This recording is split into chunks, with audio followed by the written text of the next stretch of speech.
तो हेलो दोस्तों, Rahul Singh on study class में आपका स्वागत है।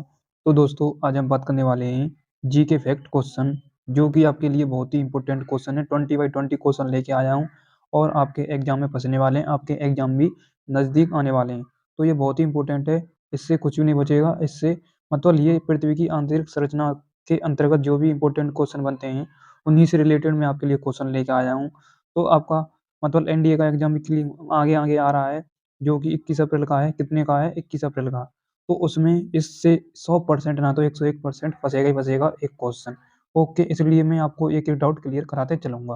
तो देखो, आपका फर्स्ट क्वेश्चन सीधे-सीधे लिखा हुआ है। फर्स्ट क्वेश्चन में सीधे-सीधे आपका लिखा हुआ है कि पृथ्वी की आंतरिक संरचना यानी पृथ्वी की उत्पत्ति के संदर्भ में सामान्यतः कितने प्रकार के सिद्धांत दिए जाते हैं? तो मैं बता देता हूँ आपके लिए। पृथ्वी की जो हमारी जो मतलब उत्पत्ति हुई है पृथ्वी की, उसके संदर्भ में 2 प्रकार के सिद्धांत दिए जाते हैं। कितने? 2 प्रकार के। एक है आपका फर्स्ट द्वैतवादी सिद्धांत, द्वैतवादी सिद्धांत, उसके बाद है एक उसके बाद है सेकंड अद्वैतवादी सिद्धांत। अद्वैतवादी सिद्धांत, ओके, द्वैतवादी सिद्धांत और अद्वैतवादी सिद्धांत। उसके बाद द्वैतवादी और अद्वैतवादी सिद्धांत से कुछ इम्पोर्टेंट रिलेटेड पॉइंट हैं, उनको मैं आपके लिए शेयर करता हूँ। देखो, अद्वैतवादी सिद्धांत से क्या-क्या इंपॉर्टेंट फैक्ट बनते हैं, तो आपके सामने आ चुके हैं। देखो, अद्वैतवादी सिद्धांत से इंपॉर्टेंट जो भी फैक्ट बनेंगे, मैं आपके लिए बता रहा हूँ एक से। देखो, फर्स्ट है आपका गैसियस परिकल्पना। गैसियस परिकल्पना किसने दी थी? तो ये दी थी इम्मनुएल कांट ने। ये आपको याद रखना है और एग्जामिनर आपको मिनटों में पूछ लेगा इस क्वेश्चन को। आप यदि वहाँ पर कंफ्यूज हो गए, तो आपका एक क्वेश्चन 100% गलत हो जाएगा। इसलिए इम्मनुएल कांट किसने गैसियस परिकल्पना यानी गैसियस परिकल्पना किसने दी थी? ये दी थी इम्मनुएल कांट ने। उसके बाद सेकंड उल्कापिंड परिकल्पना किसने दी थी? ये दी थी लॉकियर भाई साहब ने। किसने? लॉकियर भाई साहब ने। उसके बाद है सेकंड पुच्छल तारा परिकल्पना किसने दी थी? ये दी थी कास्ते द बफन ने। किसने दी थी? कास्ते द बफन ने पुच्छल तारा परिकल्पना। उसके बाद है निहारिका परिकल्पना किसने दी थी? ये दी थी लॉपलॉस और रॉस ने।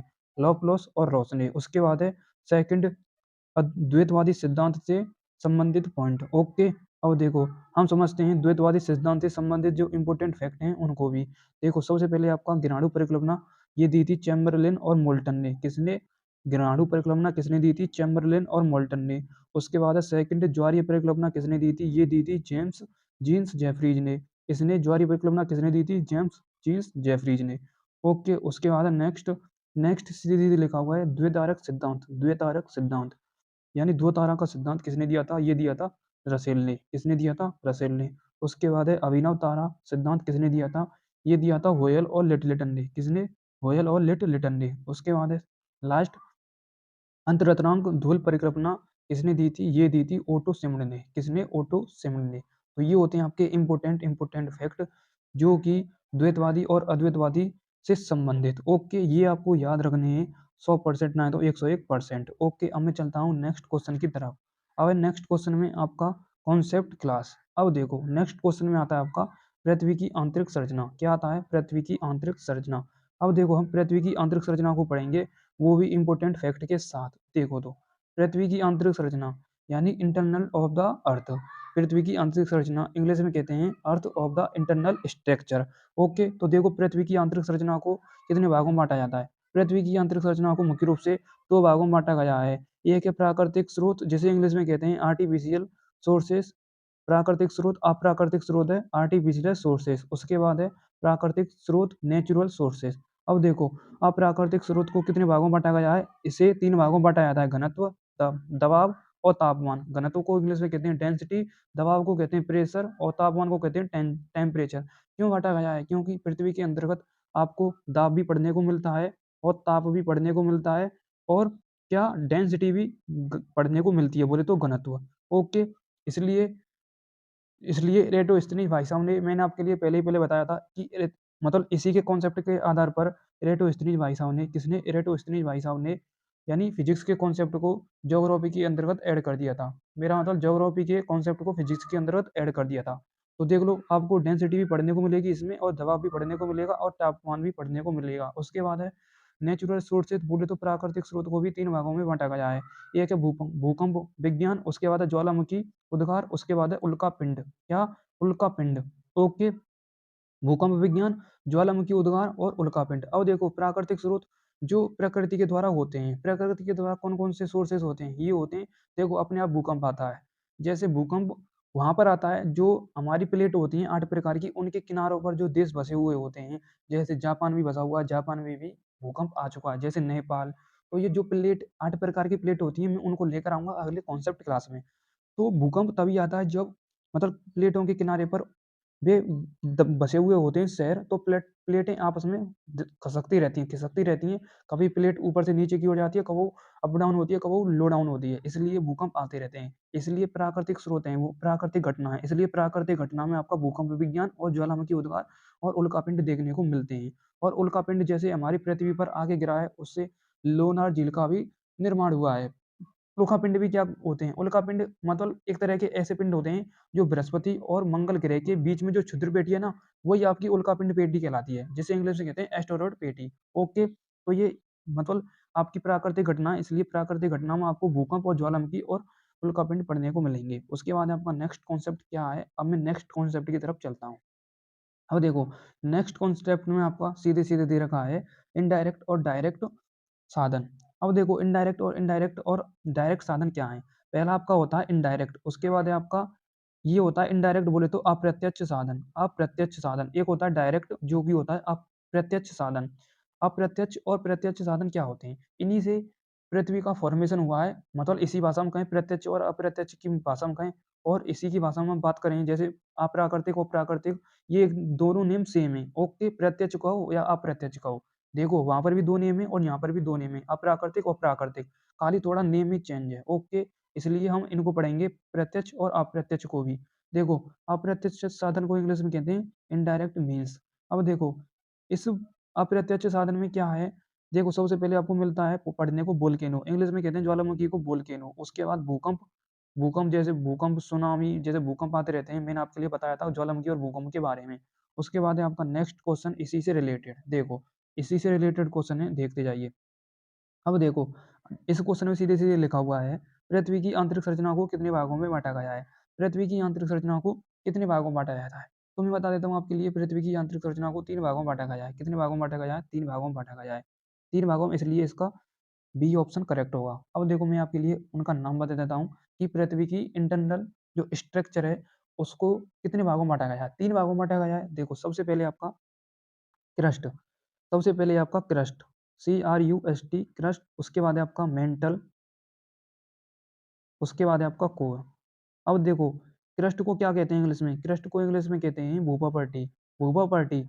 ओके, जिसे हम क्या कहते हैं? सियाल। सियाल मतलब Si प्लस एल्यूमीनियम, यानी सिलिका प्लस एल्यूमीनियम से इसका निर्माण हुआ है। किसका? क्रस्ट का, बोले तो भूपा-पर्टी का। उसके बाद है आपका मेंटल, मेंटल को मेंटल ही कहते हैं। ये इंग्लिश वर्ड भी और हिंदी वर्ड भी सेम है। मेंटल, मेंटल किससे बना होता है? ये होता है सीमा से बना। मैं उस सीमा की बात नहीं कर रहा हूँ, मैं इस सीमा की बात कर रहा हूँ। सीमा मतलब सिलिका प्लस मैग्नीशियम से, वो सीमा, वो सियाल मतलब सिआल, सिलिका प्लस एल्यूमीनियम से, ये सिलिका प्लस मैग्नीशियम से मिलकर बना है। उसके बाद है कोर, कोर नीफे से मिलकर बना है। कोर, कोर को कहते हैं क्रस्ट, क्रस्ट जो पृथ्वी का निचला हिस्सा है। ये पृथ्वी का मध्य का हिस्सा है, बोले तो मेंटल, और ये पृथ्वी का ऊपरा हिस्सा है, भूपा-पर्टी। ये मतलब ऊपरा हिस्सा है पृथ्वी का, सरफेस का। उसके बाद है ये मध्य का भाग है, क्या? मेंटल। उसके बाद कोर है निचला भाग, क्या? निचला भाग। ठीक है? क्रस्ट को कहते हैं सियाल, मेंटल को कहते हैं सीमा, और कोर को कहते हैं नीफे, नीफे। ओके, अब मैं आपके लिए क्वेश्चन बताऊंगा और आगे भी इसको एक्सप्लेनेशन कर दूंगा आपके लिए। देखो, क्वेश्चन में सीधे सीधे लिखा हुआ है, तीसरे क्वेश्चन में क्या कह रहा है? तीसरा क्वेश्चन कह रहा है पृथ्वी के ऊपरी भाग को किस नाम से जाना जाता है? तो देखो, मैंने आपके लिए बताया ना, पृथ्वी के ऊपरी भाग को क्या कहा जाता है? तो पृथ्वी के ऊपरी भाग को सीधे सीधे क्रस्ट कहा जाता है। क्रस्ट बोले तो क्या? मैंने आपके लिए कहा था सीमा, मतलब सियाल, सियाल, सीमा और नीफे, सियाल, सीमा और नीफे। देखो, क्रम में बताता हूँ मैं आपके लिए।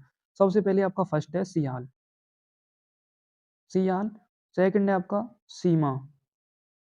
थर्ड है आपका नीफे, नीफे। सियाल यानी सिलिका प्लस एल्यूमीनियम। सीएल का निर्माण होता है, सिलिका को कहते हैं हम भूपा-पर्टी, भूपा-पर्टी। सीमा को कहते हैं मेंटल, और नीपे को कहते हैं क्रस्ट यानी कोर। ओके, सीमा, सी यानी Si plus Mg, silica plus Mg, silica plus Mg बोले तो सिलिका प्लस मैग्नीशियम से इसका निर्माण हुआ है। किसका? सीमा का। उसके बाद नीफे, नीफे यानी nickel plus ferrous, nickel plus ferrous से इसका निर्माण हुआ है। तो देख लो, मैंने आपके लिए डिटेल पूर्वक बता दिया है। अब मैं आपके लिए और आगे बता दूंगा बेहतर से बेहतर लेवल का। ओके, अब देखो आपका अगला क्वेश्चन क्या है। अगला क्वेश्चन मैंने आपके लिए तीसरा क्वेश्चन बता दिया है कि पृथ्वी के ऊपरी भाग को क्या कहा जाता है? क्रस्ट कहा जाता है। क्रस्ट, क्रस्ट को क्या कहा जाता है? सियाल, सियाल यानी सिलिका प्लस एल्यूमिनियम। ओके, यहाँ तक क्लियर। उसके बाद आपका नेक्स्ट क्वेश्चन, नेक्स्ट क्वेश्चन में सीधे सीधे लिखा हुआ है, देखते जाइए।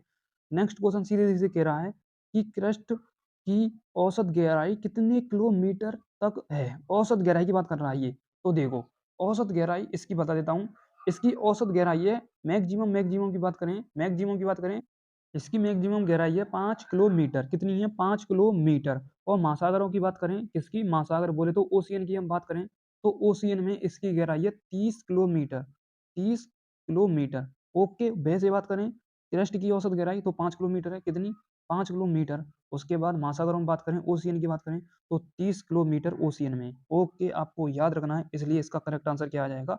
ऑप्शन ए फर्स्ट, यानी 5 किलोमीटर। अब देखो, मैं यहाँ से आगे एक और आपके लिए फैक्ट बताता हूँ। क्या फैक्ट क्या है? देखो, क्रस्ट को कहा जाता है क्या? भूपपर्टी, भूपपर्टी। ओके, इसका निर्माण होता है सीआल बोले तो सिलिका प्लस एल्यूमिनियम से। ओके, एस आई को कहते हैं सिलिका, ए एल को कहते हैं एल्यूमिनियम। इसकी मैं गहराई बताऊं, पृथ्वी का ये ऊपरी भाग है। किसका? पृथ्वी का ये ऊपरी भाग है। इसकी गहराई होती है 0 से 200 किलोमीटर तक की बात करें। पृथ्वी के अंदर की बात कर रहा हूँ मैं, 0 से 2 से। ओके, यहाँ तक बात। और वैसे 5 किलोमीटर इसकी गहराई होती है। ओके, भूप्रॉपर्टी की मोटाई की बात कर रहा हूँ मैं, मोटाई मोटाई मोटाई मोटाई। ठीक है, और महासागरों में 30 किलोमीटर होती है। ठीक है, यहाँ तक क्लियर? आई होप आपको क्लियर होगा। ये मोटाई थी 30 किलोमीटर और 5 किलोमीटर, ये मोटाई थी। और ये गहराई है 200 किलोमीटर। ओके, 0 से 200, ये क्या है? इसकी गहराई है। ओके, यहाँ तक क्लियर? 0 से 200 ये है आपकी गहराई।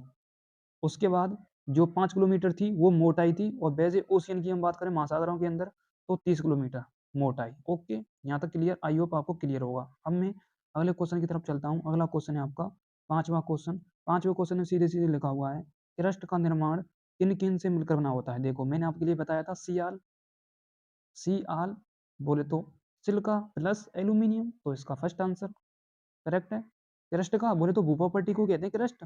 ओके, उसके बाद नेक्स्ट क्वेश्चन, नेक्स्ट क्वेश्चन में सीधे सीधे लिखा हुआ है, क्रस्ट की परत को क्या कहा जाता है? देखो, वो भी सरल है, अभी बताया क्रस्ट की ऊपरी परत सियाल होती है। देखो, फर्स्ट ऑप्शन ही करेक्ट करेक्ट हो गया आपका, देख लो, मतलब आपकी किस्मत अच्छी है। ओके, उसके बाद है आपका नेक्स्ट क्वेश्चन। नेक्स्ट क्वेश्चन सीधे सीधे दे रखा है।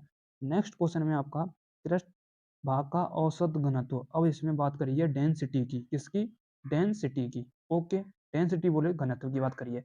देखो, इसका घनत्व होता है 2.5 किलोग्राम मीटर क्यूब। एक मिनट एक मिनट एक मिनट एक minute, 2.7 kilogram metre cube. Kilogram घनत्व क्या होता है? घनत्व, घनत्व का फॉर्मूला क्या होता है? घनत्व का फॉर्मूला होता है द्रव्यमान बट्टे आयतन। द्रव्यमान को कहते हैं किलोग्राम और आयतन को कहते हैं मीटर क्यूब, इसलिए इसका यूनिट किलोग्राम प्रति मीटर क्यूब। इसलिए इसका करेक्ट आंसर हो जाएगा 2.7 किलोग्राम प्रति मीटर क्यूब। ओके, ये इसका क्या है? Correct answer. उसके बाद है आपका नेक्स्ट क्वेश्चन। ओके, यानी नेक्स्ट क्वेश्चन। अब देखो, नेक्स्ट क्वेश्चन क्या लिखा हुआ है, क्रस्ट परत को क्या कहा जाता है? क्रस्ट परत को कहा जाता है लिथोस्फीयर। अब देखो, मैं आपके लिए ट्रिक बता रहा हूँ, इसको डायरेक्ट आपको याद रखना है। एलपीजी, एलपीजी आपको याद रख देना, एलपीजी गैस। तो इस जी को आपको कैंसिल कर देना है, जी को, और इसकी जगह पर आपको क्या लगाना है? क्या लगाना है? इस पर लगाना है आपको बी। क्या लगाना है? बी। बी लगा लेंगे आप, यहाँ तक तो इतना काम तो कर लेंगे। ओके, तो आपको इस 7 क्वेश्चन का आंसर भी पता होगा। क्रस्ट भाग का औसत घनत्व कितना है? मैंने आपके लिए बता दिया है, इसका है 2.7 किलोग्राम प्रति मीटर क्यूब। और क्रस्ट भाग को क्या कहा जाता है? वो भी लिथोस्फीयर कहा जाता है, मैंने आपके लिए बता दिया है। उसके बाद है आपका नेक्स्ट क्वेश्चन। नेक्स्ट क्वेश्चन में मैंने आपके लिए बता दिया है कि कोर किस किस से मिलकर बना होता है? नीफे यानी निकिल प्लस फेरस। तीसरा ऑप्शन इसमें करेक्ट आंसर होगा, नीफे, निकिल और फेरस। ओके, तो आपको ये क्लास बहुत ही पसंद आई होगी। पसंद आई हो तो एक बार मेरे लिए एक छोटा सा कमेंट करके जाना। और नेक्स्ट क्लास को मैं लेकर आऊँगा और इसी से रिलेटेड मैं क्वेश्चन लेकर आऊँगा, बहुत ही इंपॉर्टेंट और लाजवाब क्वेश्चन। तब तक के लिए हम मिलते हैं नेक्स्ट क्लास के साथ। तब तक के लिए thank you so much, love you all, जय हिंद, जय भारत।